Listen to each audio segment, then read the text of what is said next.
in a nutshell, I had competitive background in combat sports as an athlete myself when I was younger.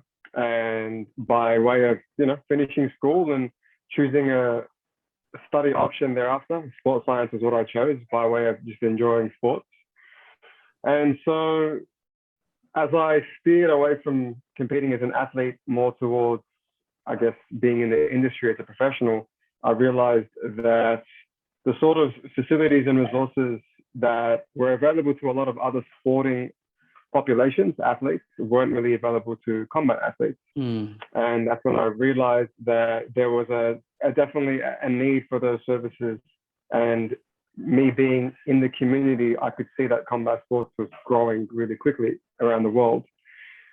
And so that led me down a long road of discovery and going overseas and learning from good coaches and networking and taking risks. And yeah, I mean, here we are now. That's me summarizing it so we can get on with some of the more fun questions. Yeah, that's all right, man. What was kind of some of the ideologies and like principles behind Ethos when you built it? Like, I see a lot of your athletes, they always, kind of talk about the culture there that you've built. You obviously touched on, kind of the reasoning behind it and the, seeing that there was a space for it. But anyone can do strength and conditioning, these days. But there's always something.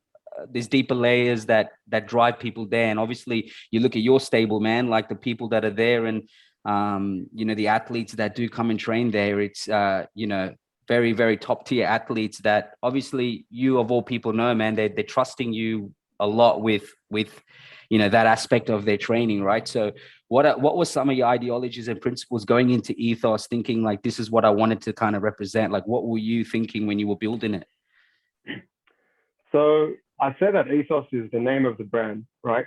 The principles underlying that were there well before Ethos was ever a thing. And that's because ultimately I think culture is a reflection top down. It's like a tether, in my opinion.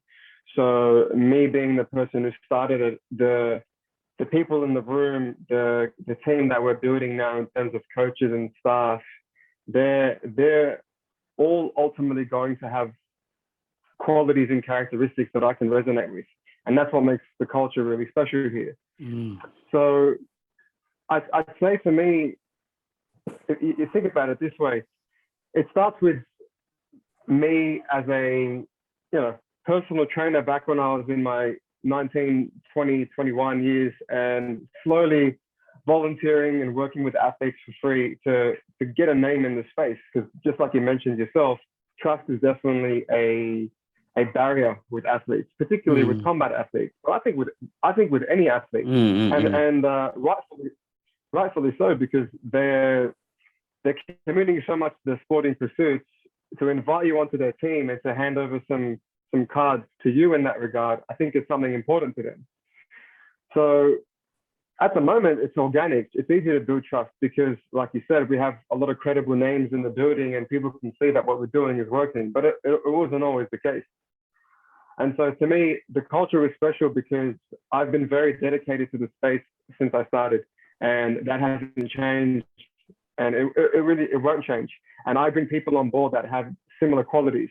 Ethos has 6 key values that we look for in people that we're working with and people that we're bringing on board onto the team.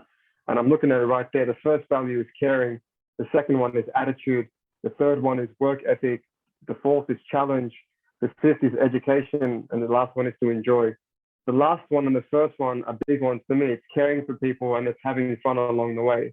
And that's why I think the culture here is it's unique in itself by way of the people involved, which is why every environment is unique in itself.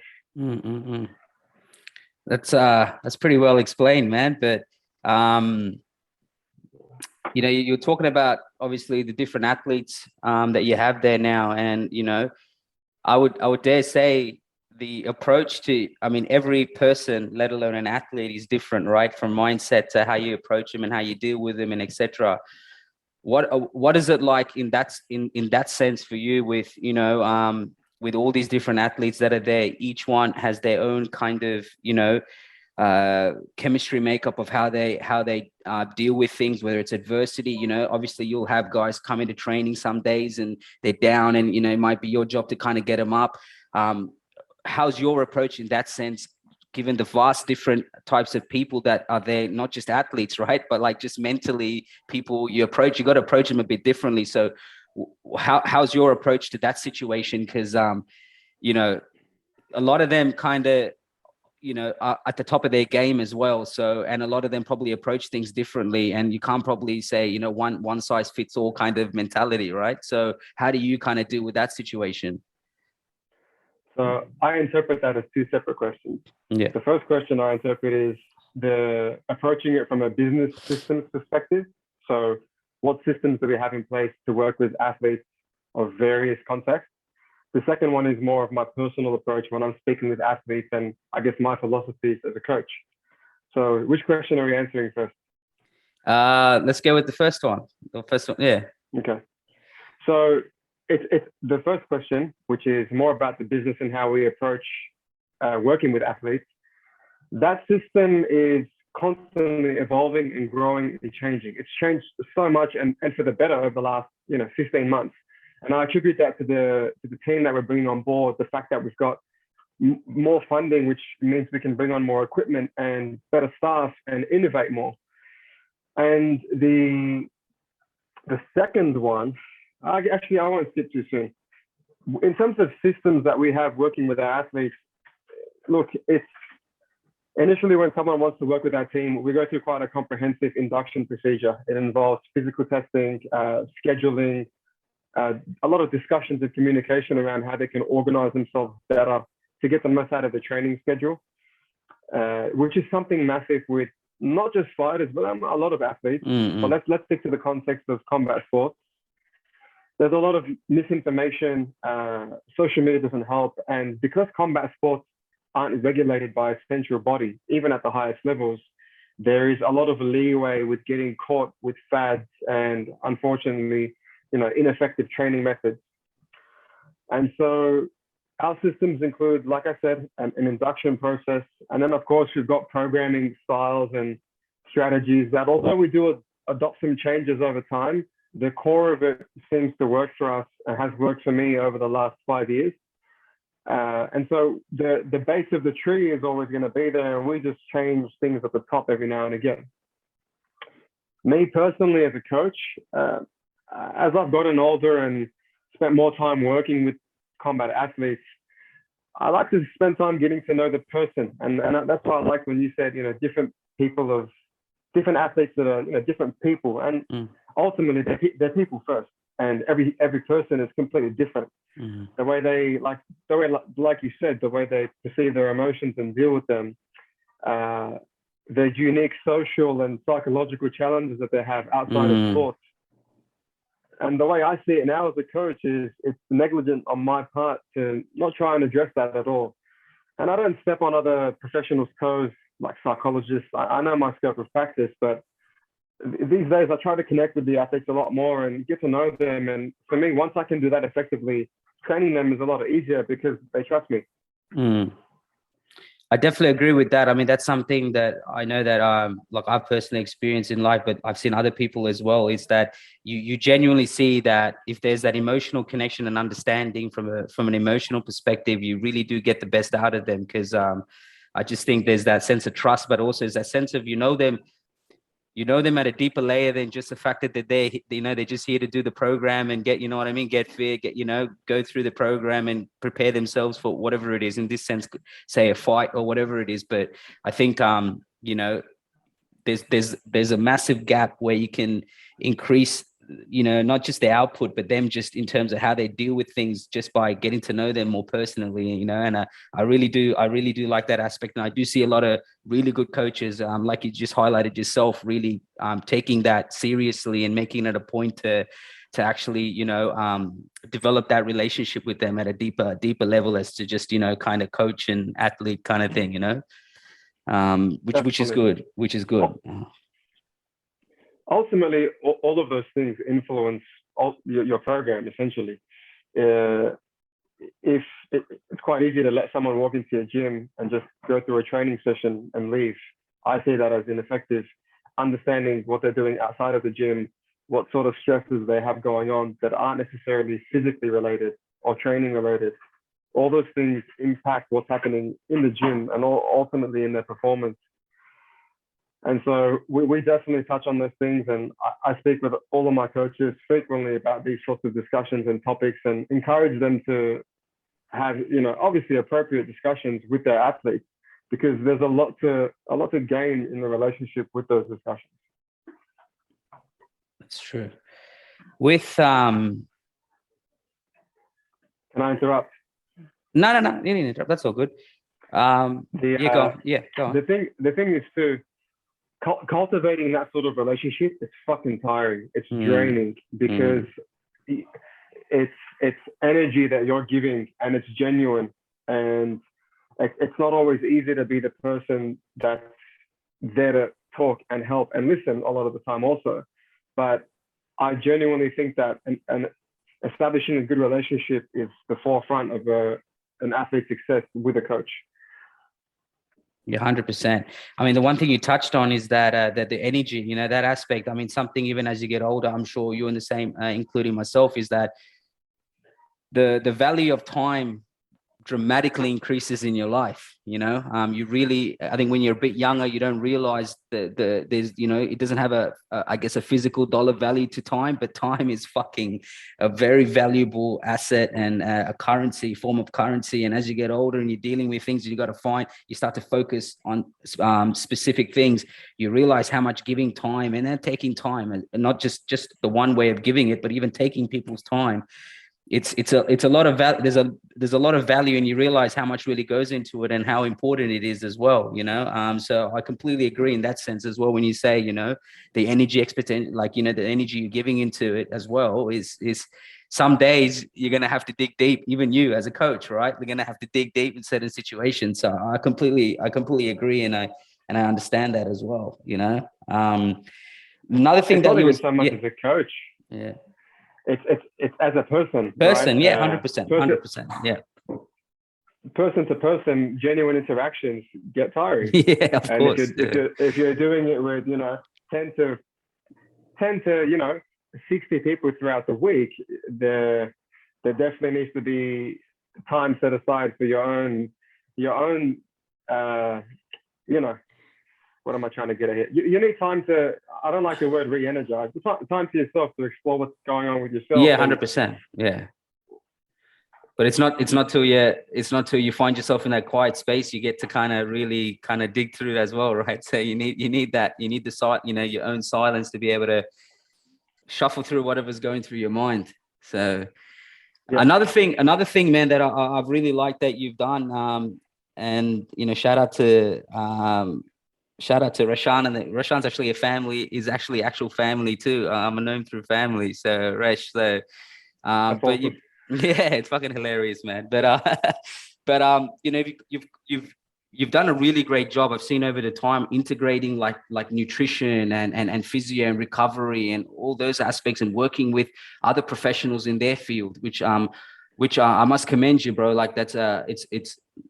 Take aside business perspective, like from a business perspective, but like purely just from being able to grow, kind of what you're trying to do, but being able to integrate it with all the other valuable professionals that have the tools that kind of, make up that whole, the whole, what's the word I'm trying to use, with your strength and conditioning, with your recovery, with your nutrition, just the whole ecosystem of what an athlete, usually needs in order to perform at their best. It's something that you've done really well, being able to, communicate and connect with so many different people. Was that something that as you were growing your brand and you were building your business, that's something that you kind of foresighted and said, this is something that I want to eventually kind of get to? Or is it something that through just genuine relationships and seeing what people were doing in other fields that you thought, hey, like there's a space here for us to all kind of connect in and be able to, put all our heads together and do something? Look, I think I've had that appreciation for a multidisciplinary approach based on the key figures and mentors that I had when I was a young, starting out as an industry practitioner. And those people who I looked up to and learned from at the time always made reference to the importance of contacting and communicating with other people on the team, whether it's a general population person you're working with, so not an athlete or an athlete. And so that's been, honestly, it's just continued over the years. And again, I think it's negligent if someone's working with a physiotherapist if you're also not up to date with what they're doing. Yeah, of I'd course. even go further and say that I'd go further and say a strength and conditioning coach needs to understand basic rehab principles, and vice versa. Physiotherapists need to understand basic strength and conditioning principles. So I'll be honest with you, what we have now is awesome. We've got, exercise physiologists in the gym, physios in the gym, sports scientists, strength and conditioning coaches, sports psychologists on hand when we need them, dietitians on hand when we need them for our athletes. But I've got some big plans of expanding the facility in the next 2 years, and I want to bring even more of that approach into the facility in terms of nutrition, recovery, and that will be the plan. That's the part of the next, stage of growth for Ethos will be to expand this facility. That's awesome, man. I think that's great. And I think even just for athletes in general, it's a place and a space you want to be part of. And, it's almost like it's like a candy store for an athlete, everything you need is right there. And, it almost, I feel like you get, they put them in a better, and you probably know this more than me, but they're probably in a better state of mind in those kind of situations as well, knowing that at hand it's available, readily available, Yeah. A little bit about, I guess, I don't know if it was you, I don't know if it was George that reshared it, but I think you shared after he became undisputed champion, you shared a text that I think it was like the initial text to try to have a coffee with him and etc. And then I think the next photo or whatever was you just fucking off, you were in cloud nine and you and you were just so happy. And I could, even though I don't know the personal relationship, I know emotions enough to know, man, that must have felt so good. And not just George, but I mean, all your athletes, right? But obviously given the world stage and what was at stake, and also what was at stake for even Australian boxing and, what it meant for us and etc. But what is your emotions like, man, when you see these things, take down, like, because right now, it's like ice cold and, obviously you're smiling, laughing, whatever, but man, like so much work, like, and it's not even just, it's not even just the admin stuff. It's not even just being there in the gym and helping them through them, but it's just that emotional toll, like, like we touched on it earlier, right? They trust you, right? They're putting their trust on you and essentially leading off you, guiding them into whatever they're doing. So, what was your emotion like? Let's start with when George won, but what is it like generally, man? When, how do you go through like leading into these big fights? I mean, even Cohen, it's funny. I did like I did some content work. It's called Inside the Trenches, which is kind of similar to UFC Embedded, but I wanted to do it for athletes here. And I did it way before he won that belt, but I could see it in his eyes even that day. And I remember someone messaged me and they were like, oh, like, how does he look or whatever? And I said, man, he looks like he's ready for this, and like, and that was like, that's a true story. And, I could see, I was happy for him because I got to spend that little time with him, creating that content and being able to tell that story and how I went about it and etc. But yeah, man, tell me a little bit about your emotions. I mean, let's just take aside everyone else for 1 second and just George going into that fight, the fight, and then post-fight. Like, what is it like for you, man? Oh man. It's why it's called Into the Deep podcast, man, because we go real deep. Bro, hold on. First of all, I love George. George is he's like my brother, man. George, we've been close for 4 years. Man, he's what I mean, like relationship, right? I've met George's family. I've hung out with George. I've gone fishing with George. I've gone to George's baby showers and gender reveals, and he's a genuine friend of mine. So we have a coach to athlete relationship, but behind that also is a strong friendship. Real friendship, yeah. 100%. I'll back that guy all the way. And I approached George, and he took a chance and worked with me. And then after the first fight, when he won via knockout in Melbourne, he said, I'd like to keep working together. That was that. We kept working together, and it never stopped, man. I don't think he's ever missed a session. He's the most consistent motherfucker you ever meet. He's the hardest worker, period. I mean that, period. And I love all my athletes, but George, there's something about him, man. He's special. And obviously, he's special. So what George has done probably will never be done again in Australian boxing history. And if it gets done, that's awesome. And I genuinely think that he rode down as probably one of the best lightweights ever, because I know that he will maul through this division because of how focused he is. And George had a vision when I first met him, and his vision was to become the world champion. And we had this discussion the other day, just at the back end of a training session. And I said, you reached the vision. Like, like every company has a vision statement. What they ultimately strive for. So he reached the vision, and I said, what's the next vision? And he said, I want to be the greatest like ever. I want to be, make history in that regard. But that's that, man. Emotions. So I'll tell you a fucking funny story. I was supposed to head over to George's fight. He had a corner pass for me and everything. And I went to the airport. I had bought tickets. This is the Thursday of the fight. I get to the airport. I check my bags in, scan my passport, got my vaccination certificate, and I'm good. I'm going to see George fight. I'm scheduled to get there Friday morning. I'm in my gate, and all I hear is Meer Awny. And I'm like, fuck, what's going on? The reception ladies were calling me back, and they said, there's been an issue. We need to talk to you. So I go back to the reception, and I've got my boarding passes. I thought, this is it. I'm through. I got back, and they said, unfortunately, your vaccination status is up to 12 days. It needs to be 14 days post your second vaccination. And I said, you gotta be fucking kidding me. I showed them Instagram images of me and George and his fight coming up, and they said, look, sorry. That was Thursday night. Friday morning, I was back into the gym. I was working, and I was fucking devastated, man. I wasn't like sad. I was just like, man, I missed out on another fight. I've never seen George fight live, you know that? That's crazy, man. Yeah. Yeah, we've done 8 camps together. Guy's the world undisputed champion now, and I've never seen him compete. Yeah. And when I watched George's fight, we were at his boxing gym with about 60 other guys. And I was right at the front. I was pacing the whole fucking fight, man. The whole fight I was pacing like someone on crack. And every time something happened, I lost my voice. It was nuts. Yeah. So I knew he had won the fight by the time it got to the 12th round. But I know the politics in boxing, and I thought, these motherfuckers better not take it away from him.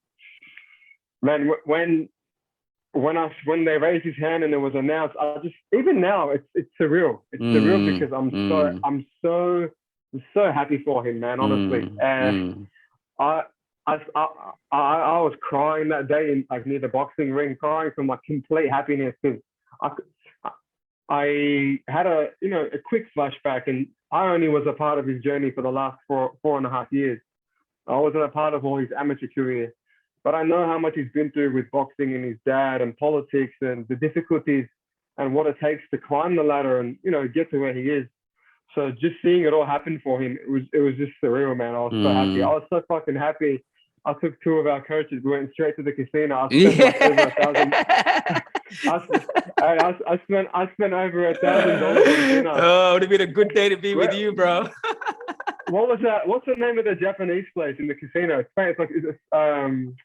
Sokyo or something like that. Yeah.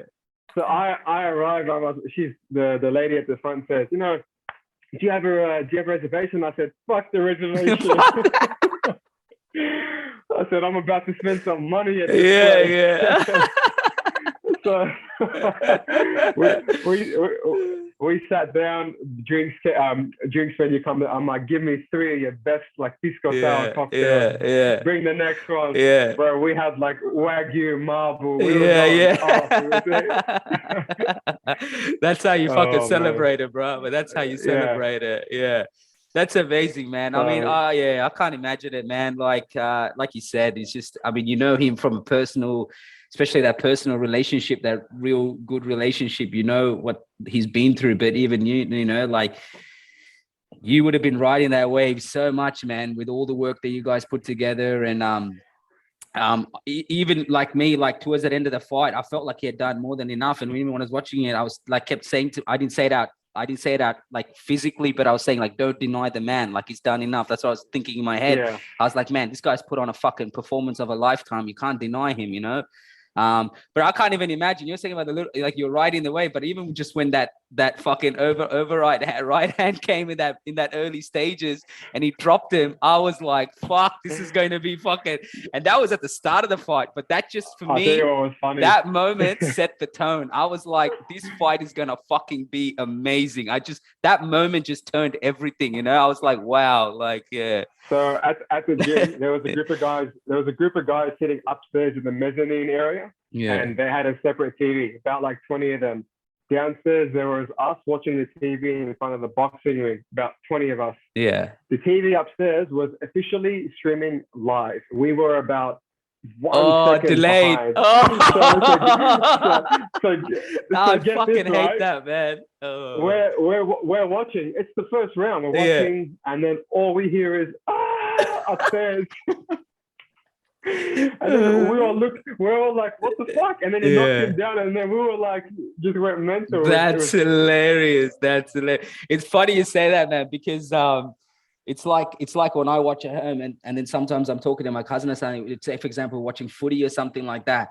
And that's exactly happened, man. I go up and he's like, bro, it hasn't happened on my thing yet. It hasn't happened yet, but it's like obviously a delay. But something like as big as this fight, and obviously that moment as well, right? Like did you think, like, what did you think at that point? Like, did you think George had done something? Did you think something went wrong? Like, what you don't know. You're like, what the fuck's going on? Yeah. It was, I knew it was a good thing because it was a scream of like, yes, that's the sort of scream it was. Yeah. It wasn't like fuck. It was a happy. Like a happy, Like, so you thought, fuck, George must have TKO'd him or something. Yeah. That's hilarious. How long was it since till at that point? Like, when did you really get to when did you guys get to really have a proper conversation to kind of reflect everything? Like, was it kind of when George came back? Did you guys kind of get on the phone, or what was that like for you, man? Yeah, he called me that night of the win, right after they had left the hospital, and he was like, "Hey man, we did it, man. We did it." And he was having a burger because they had to get admitted to the hospital for safety check. Gotcha. Yeah. So that was more out of a love, like we did it.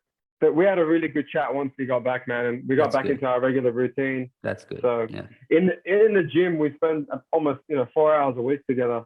And while we're training and I'm coaching him, we always have like good chats because it's cool. George wanted to, climb the ranks and do something special. And I kind of wanted to do the same thing in my own right with, the facility and establishing ourselves as the go-to place for fighters. So whilst I've seen his journey along the way, he's always backed mine and been there to support me. And, now we're both at like good places, and we both have a new vision of what we want to do and how much more we want to help the industry as a whole. So it's cool. It's cool. It's always good to have that same, I guess, frequency with people as well, right? That are kind of on the same journey, and you can kind of look over your shoulders on either side and see how you can both help each other, or many of you can help each other kind of achieve the same goal, but help lift each other at the same time, which is, this is the world we live in, man. Sometimes we forget how much collaboration and it's a dog world, but sometimes people forget, like with collaboration and with helping each other out, how there's a bigger vision that can be achieved, than something so small. Yeah, look, it's cliche, but it doesn't cost anything to be a good person and to be kind. Unfortunately, like you said, depending how deep you want to get. We'll get deep, brother. Let's get deep. It's all right, man. You know, Yeah. in a free market capitalist world, it's easy to exploit people because that's what the system incentivizes you to do, right? But in a service-based business structure like ours, we're genuinely trying to help people. We're not commodifying some stupid fucking material item to sell it to someone. That's not what we're doing. So I think it's unique in nature because our business fundamentally is dealing with people at a person-to-person level. And it's not selling something to someone at an external level.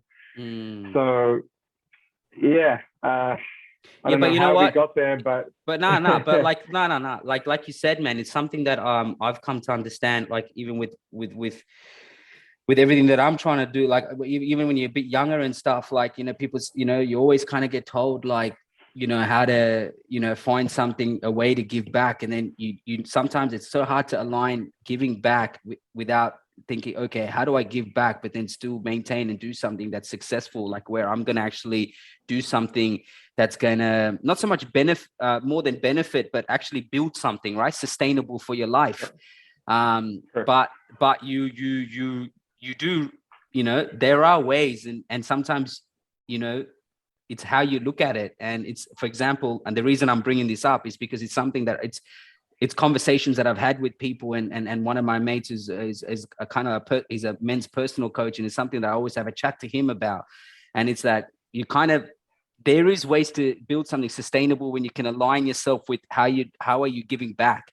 And once I feel like you find that purpose, it's just full-fledged rocket from there, man. It's just, that you're building something sustainable and something for your life, for your legacy, and what you're trying to do for your family. But at the same time, how you're delivering it, you're also helping other people, and that's exactly like what you said, and I think sometimes the difficulty, I think, for humanity in general is, how do I do something that I'm going to sustain, build something for my life, but at the same time, like, how am I going to be able to give back? You know what I mean? And I think there's so many ways to give back, but once you find that purpose and how to do it, you'll find that you can do what you're actually passionate about, and at the same time, do something where you're giving back to people at the same time, helping betterment of humanity in general. So, but yeah, that's I agree. came off what you were saying. Look, yeah, but yeah, I agree. Look, it started from you saying that it's about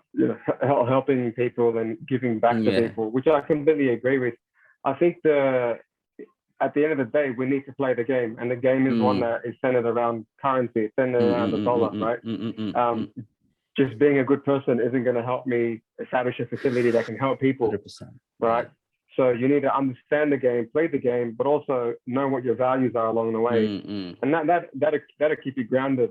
I think if you're chasing material value, you'll never be satisfied with what you're doing. And to be honest, I never wanted to work with combat athletes for material value. I wanted to do it because I knew I would enjoy it. And don't get me wrong, man, I would rather do what I do every day than have a fucking Lambo in my garage. And I know that's cliche. I know it's cliche too, but I love talking to athletes here, man. I love connecting with them and, having good, genuine conversations about their lives and their relationships and how they're going, and then seeing them absolutely crush it in the gym, and then seeing them do good in their sport, and then seeing them do good in life. Yeah. If I could, me at 29 years of age now, if I could influence a young 17-year-old fighter who's just fucking angry, I know how he feels. I've been that person before. So there's a lot of value I feel like I can give back just by being within these walls right now. And that to me is it's the most rewarding thing about coaching. For me, seeing George become an undisputed world champion, it's fucking awesome. What's even nicer and more cherished to me is knowing that he's achieved his own sense of happiness, and he's providing for his family now, and he's putting himself in a better place, and all the sacrifices have paid off. So yeah, I had Ben Damon actually on not long ago on my podcast, and we had a very interesting conversation about obviously how the whole, how they kind of marketing and pushing Tim Tszyu as opposed to, and then I brought up the whole George thing, and I was like, I'm like this, yeah, don't worry, bro. When I made it be known, I was I was like, because I wrote a massive kind of not so much an article, but it's like I guess you could call it a column or whatever, and talking about the significance way before George even won the belts and way before the fight, but just the significance of this fight for boxing and also just its significance for Aussie boxing. And I was critical about the obviously media coverage and things like that, right? Purist boxing fans and purist people that follow it, they're full into it, right? They're laser eye focused on this fight. But you look at a lot of other countries and a lot of other places, man. The way they celebrate it, it's next to none. Like, where I come from, they probably fucking block the roads everywhere, bro. You know what I mean? That level of shit. But that's what you find in probably migrant countries. They just fucking block the roads and everything, and you know what I mean? And off you go, you support him. But I was critical of that, and I obviously we had a conversation about it. But one thing that he did say, which kind of falls in reflection with what you've told me about George, is that he did it the hard way.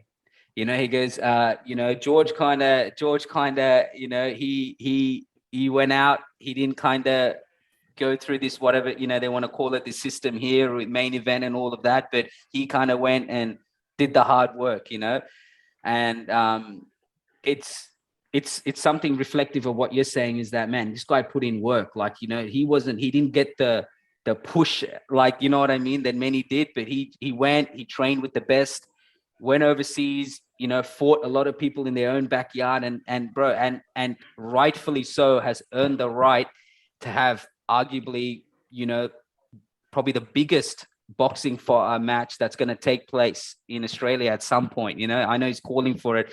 I personally want to see Lemon Checker come down just so I can see two generational fighters, but ultimately, like he has put this country and boxing in general and us fight fans in a position to witness something that no one's done. Like, no one's done. Yes, we've had great fights and whatever, but to the magnitude that this will be is I don't think people can. Maybe people can fathom, but I don't think some people can fathom how big it is, and it's going to be fucking huge, man. And I think, this man should be applauded for what he's done. He went and fucking put in the work, asked for, from what I know, asked for no favors, just put in the fucking hard work and earn the right, man, earn the fucking right to bring something to Australia that a lot of us may never see again. Like you said, you're talking about an undisputed champion, but I'm saying a fight this magnitude where we could see, some of the greatest fighters take place right in front of our eyes, man, which we've never really been able to kind of enjoy here. You know what I mean? So it was just kind of, because you were talking about that, and I remember that conversation, and it's kind of really ties in with, the person that George is, and then the work that he's had to kind of put in to get to this point, Hey, greatest Australian boxer of all time. Yeah. Hands down, never been done, never had an undisputed champion. Exactly. And it will be the biggest combat sports event in history in Australia. Without a doubt. Yeah. Like that's what I mean. I don't think people can fathom how huge this is, and how much he's by what he has done. He's pulled all the cards in and is doing something for this country that, man, I'm glad that, touch wood, that I'm alive at least to that point. But you know what I mean? Like, that I'll be able to be able to witness it, man. As a fan, I forget about being a fan, but just what he's done, and I just hope that people will appreciate what he has done and what he's about to do as well. So how about some of the other? I know that someone else that I've had a really good chat with is Arlene as well. And I know she's ranked #1 now, and she's probably got a big fight in the horizon as well. I mean, what is it like for the rest of them? I mean, it must be amazing energy just to be, obviously I know a lot of them may not train around each other at the same time and etc. But just belonging to that, to this group of people that under Ethos, it must rub off in such a positive way as well, and be nothing but motivation for everyone else to be like, hey, just to be around that championship mindset and that work ethic. I know like Arlene, and I know obviously Cohen and a few others, that come there, and I know that they're all striving for that same type of level of commitment and I guess, ambition and goals. you know, what's that like in terms of just the spirit around the place as well? Well, that comes back to what two words we used earlier, which were culture and energy, right? And a lot of athletes that come and train here, they appreciate the fact that they're surrounded by people who have a similar drive to achieve a certain outcome. And in this case, it's, you know, it's being a succeeding athlete. And so it's fucking awesome, man. That's all I can tell you. It's when all these guys are in the same room at the same time and the music's playing, they're all working hard, and you can see that they're vibing. And I hate that. I don't hate it. That word vibing. They're almost like they're mirroring off one another. No, 100%. Yeah. And that's what it is, right? Yeah. It's awesome when Arlene's in the gym and George is here at the same time, and then you've got Tyson in at the same time, and then all these younger like semi-pro guys are in. Yeah. That's the culture. It's a room of individuals who are all wanting to be better. You're feeding off each other's energy. Yeah. Even when I'm there, man, I'm giving them energy. I'm talking to them. I'm yelling at them. I'm geeing them up. I'm behind them. It's cool, man. It's really cool, and I love that. I've tried to bring that energy back when I was at a commercial gym and I couldn't play any rap music because the word, you know, nigger was in it. What are you talking about? That attitude you have is stupid. And I said it's going to offend people. I said the acknowledgement of your offense is stupid. And so, you know, I play, you know, metal music. I said, oh, this is too heavy. It's sadistic. And so I had a bunch of fighters training for Britney Spears. Mind you, I like Britney Spears.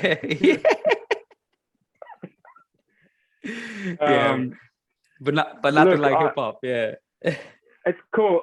It's cool, man. Like there's some really big fights that are coming up that I'm really excited for. Aside from all of the awesome amateur and semi-professional fights we have happening, which I'm so excited for. We've got MMA guys making professional debuts, amateur boxers, you know, trialing for the Commonwealth Games, and we've got a solid team, man. Such a good team. But an example of a fight that I'm really looking forward to seeing is, you know, Pedro. Pedro's fight back in April. Yeah. I know. It's been a long road to recovery. It'll be, you know, just about 3 years for him, man. Just over 3 years since his last fight. And again, I know exactly what that man has been through to get back to where he is now. And when he raises his hands, I'm gonna shed a few because I'll know right up until that moment how hard it's been and how much of this has been happening for him along the way, up and down, man. So. Yeah, I got to run into him actually when I was doing that.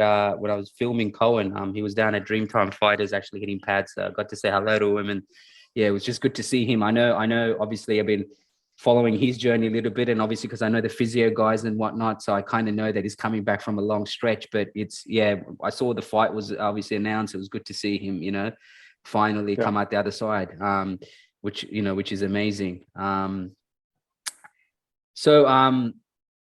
You kind of answered my question about the whole ethos. Like I was going to say what's driving people there, but you know, like you said, man, the success and obviously seeing other caliber people, you know, that come there, and obviously your values. But it's just it's quite rare, man, to see such a group of people that are competing at such a high level and doing so well as well. You know, like I personally haven't seen in where they're kind of part of, you know, one brand, right? Like being Ethos, which is really good. And that really speaks volumes for Ethos as a brand and as a place as well, you know, because the more and more people I see, like, you know, obviously we'll talk about Commonwealth Games. I had Kay Scott on. I'm pretty sure, I think Kay works with you guys. Yeah, as well. There you go. So, you know, heaps of people that I know. So it really stands out and speaks volumes to what Ethos is about as well, which is, you know, it's you should be commended for that, and obviously everyone else that's you know, put in the work there. With strength and conditioning, just in general, man, like a lot of people are not, I would say a lot of people, some people are always critical of it, right? Like, especially, you know, with when you're doing certain traditional sports like boxing and stuff, where, you know, it's always kind of been one way for so long. And there's always, you know, there's always the pros and cons, and there's always conversations about, well, you know, you don't really need to do this in order to be able to perform at your best, right? Take, whether it's Muay Thai and etc.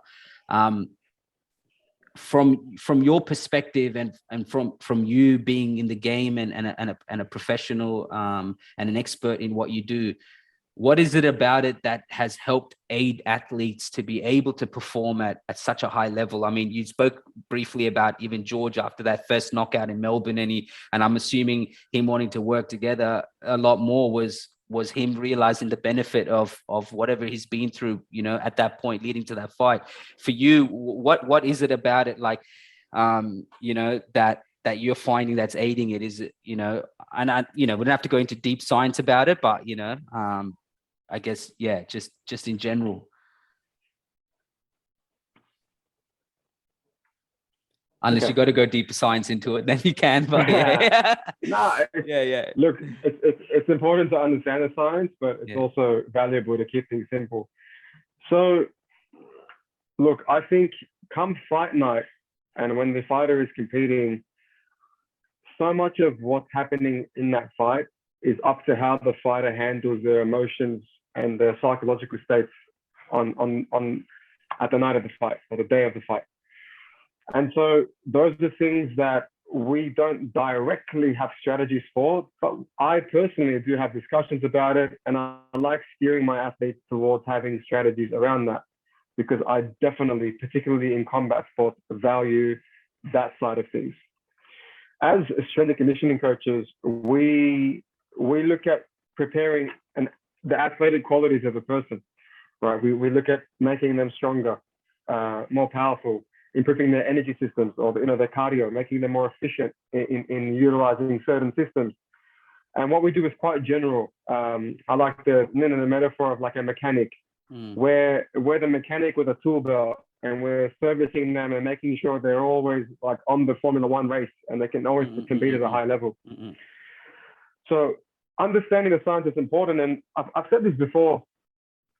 I personally, I'll say we now, prepare so many combat sports competitions weekly.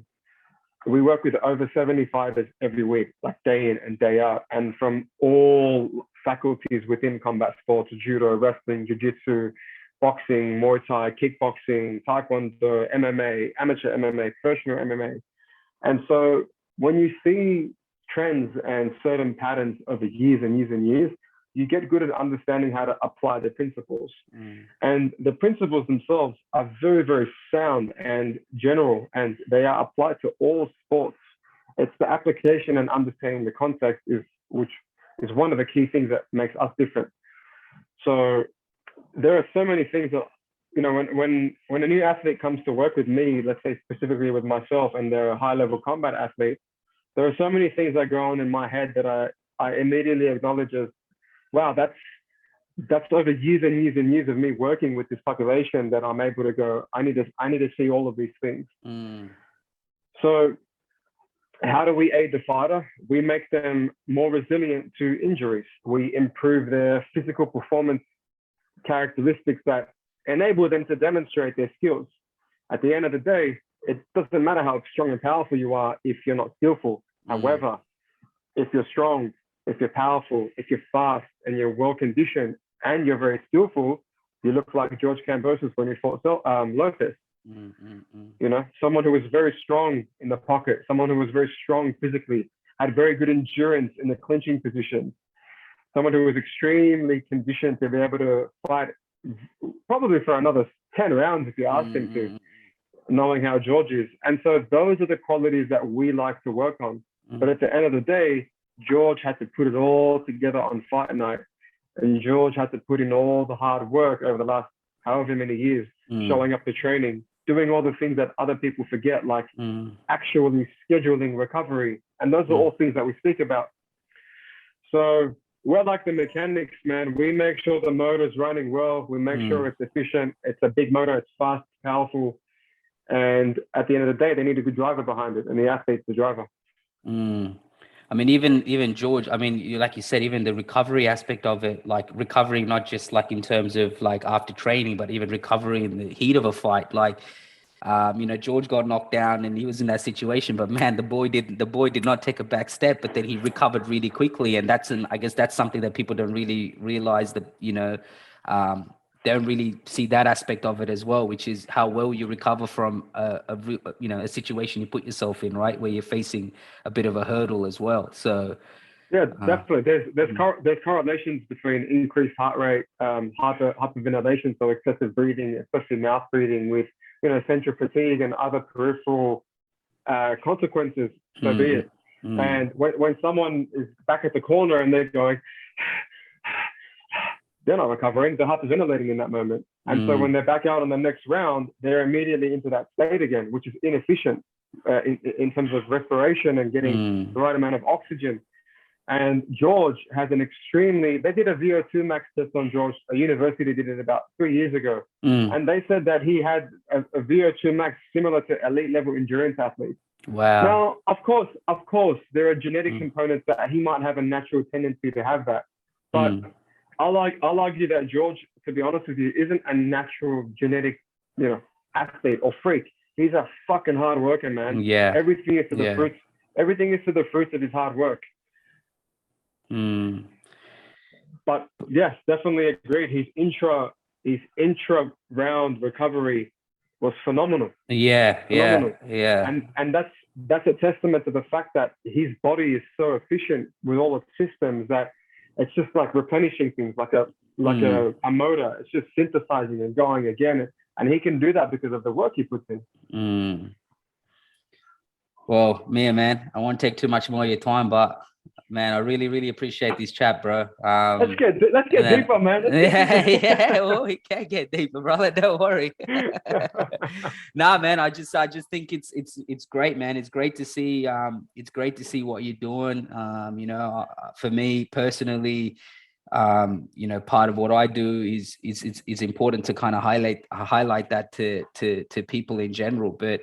But before highlighting it, I'm a fan first, and then everything else kind of comes after that. But I think it's really important to, sometimes we fall in love with the athletes and we fall in love with all that aspects of it. But, it takes a team, man. They always say sometimes it takes a village to make things happen.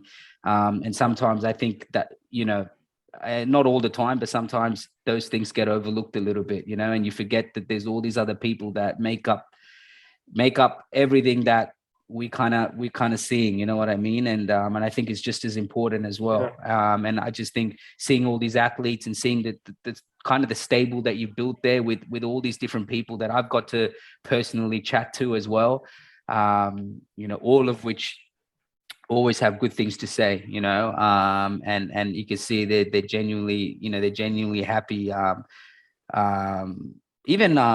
Even Diego, like Diego's in Queensland, but I always see him. Yeah, he's doing your programs and stuff. Is that right? Yeah, it's crazy. Yeah, I've been coaching Diego for 3 years online. Yeah, that's crazy. Because I saw him the other day training, and because I had him on as well, and I chat to him time to time, like through Insta, through IG and stuff, and I always see him tagging Ethos, and I'm thinking, is he in Sydney or is he in Thingo? But then I realized that he's obviously being coached via online and stuff. But yeah, that's crazy to see too. In that sense, I mean, who knows? There'll be Ethos facility in every state in the future, brother. We got some ways to penetrate different spaces. Yeah. That's all right, man.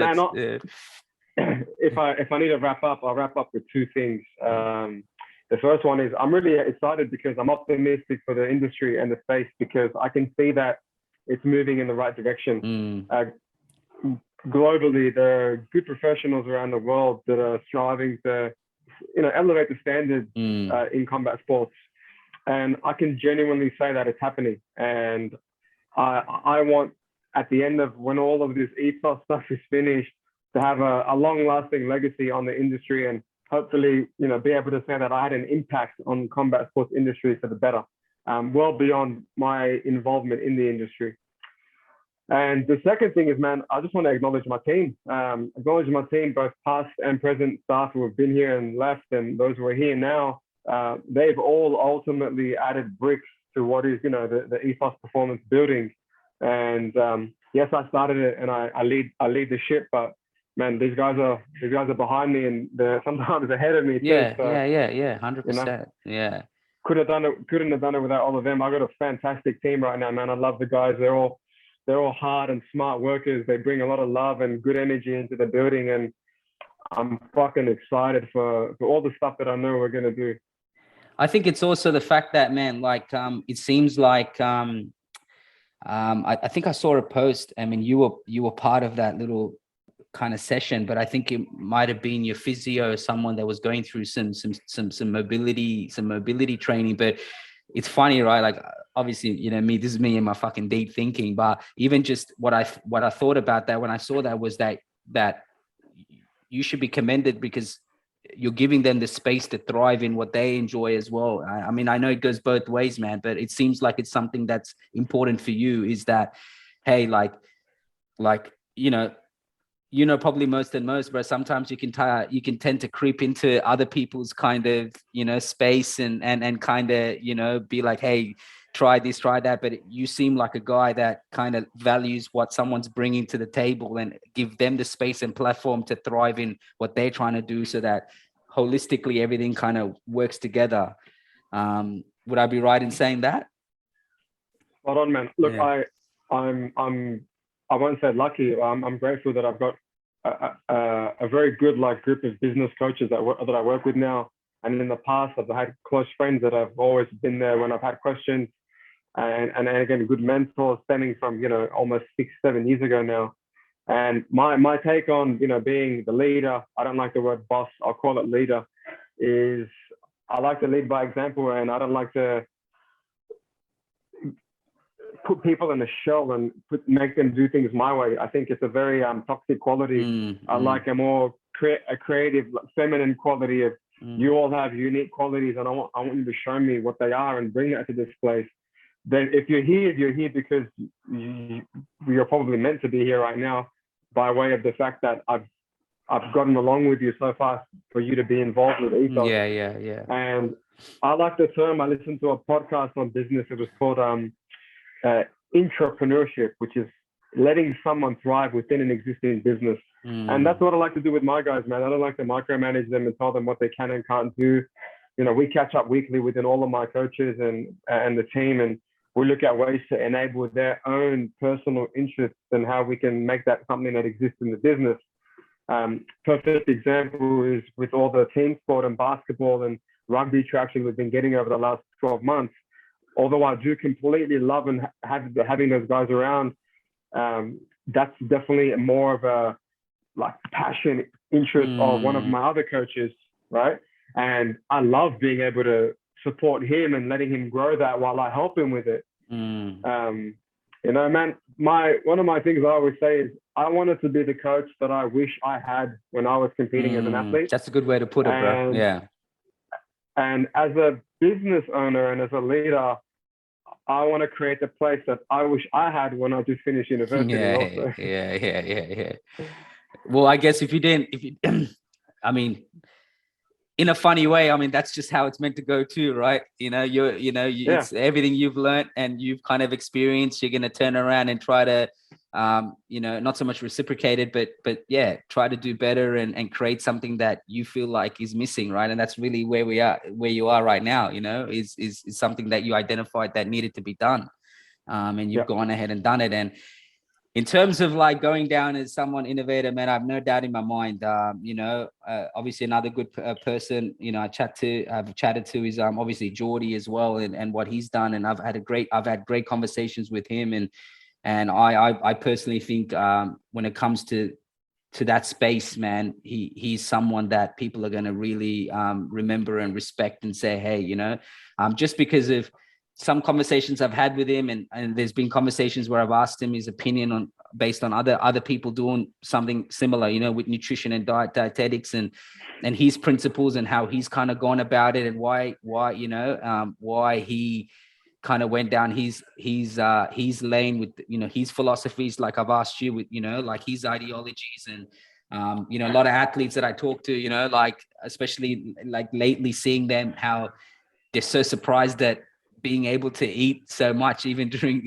even during training, and still be managed to make weight and etc. Like, so such detailed like intricacies, in what goes, and like him, I think, man, no doubt in my mind, forget about the world, but I think in Australia alone, man, you guys are going to go down as, as people that have changed the game for sure. And I think when the game progresses, like you said, and you like where the space is going, with strength and conditioning, with sports science and etc. Man, I have no doubt in my mind, that you guys will be names that they'll mention, without a doubt. And I truly mean that. That's just, I'm not just fucking saying that because we're talking right now, but but this is genuinely. Hey, Jody's my boy. I love that fucking yeah, guy. Man.